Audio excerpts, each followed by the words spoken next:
socialinius tinklus praleidi valandas ir nežinai kaip sustoti. Aš irgi.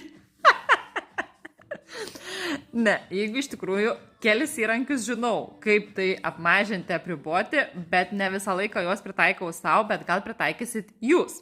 Tai pirmasis jų yra nusistatyti laikmatį ant programėlių, kurias naudoji ilgiausiai daugiausiai. Tai pavyzdžiui, aš esu nusistačius ant Facebooko, ant Instagramo ir ant Messengerio. Yra dvi rūšis, kaip galima tą laikmatį nusistatyti. Viena yra pačioj programėliai.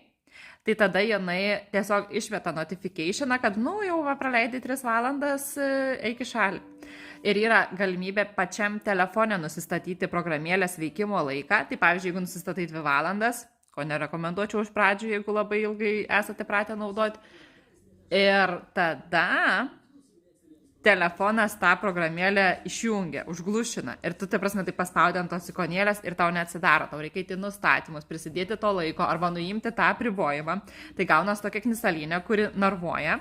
Tai žodžiu, apsispręskit, ar sąmoningai riboti savo laiką ir mažinti tą išbuvimą socialiniuose tinkluose, ar taikyti šiuos metodus. Tai čia pirmas metodas ir pripliurpiau jau 1/2 valandos, tai jeigu norit sužinoti antrą, rašykit noriu ir paruošiu antrą